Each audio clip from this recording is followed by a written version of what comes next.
അങ്ങനെ നമ്മുടെ വീട്ടിലും ആത്തച്ചക്ക കായ്ച്ചു. അരിക്കലത്തിൽ വെച്ച് പഴുപ്പിച്ചു തിന്നാൻ നല്ല സ്വാദാണത്രേ.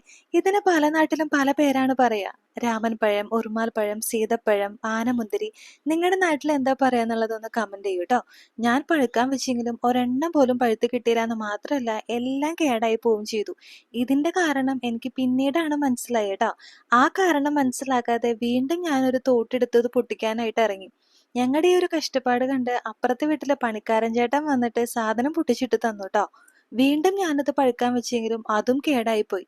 തൊണ്ടഭാഗ്യം ഇല്ലേന്നാണ് ആദ്യം വിചാരിച്ചത്. പക്ഷേ കാരണം ഇതൊന്നല്ല ട്ടോ.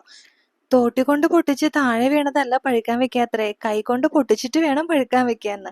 എന്തായാലും ഒരെണ്ണെങ്കിലും പഴുത്ത് കിട്ടിട്ടോ. ഞാൻ പ്രഗ്നന്റ് ആയിരുന്ന സമയത്ത് എന്റെ ഡോക്ടർ എനിക്ക് ഈ ഒരു ഫ്രൂട്ട് പ്രിഫർ ചെയ്തിട്ടുണ്ടായിരുന്നു. അന്ന് സീസൺ അല്ലാത്തതുകൊണ്ട് എനിക്കിത് കഴിക്കാൻ പറ്റില്ല. വൈറ്റമിൻ സിയും ആന്റി ഓക്സിഡന്റ്സ് ഒക്കെ ഉള്ളത് കൊണ്ട് രോഗപ്രതിരോധ ശേഷിക്ക് നല്ലതാണ് ട്ടോ. അതുപോലെ നമ്മുടെ കണ്ണിന്റെ ആരോഗ്യത്തിനും ഹൃദയാരോഗ്യത്തിനൊക്കെ വളരെ നല്ലതാണ് ഈ ഒരു ഫ്രൂട്ട്. അപ്പൊ ഇനി ഇത് എവിടെ കണ്ടാലും വാങ്ങി കഴിച്ചോളൂ ട്ടോ.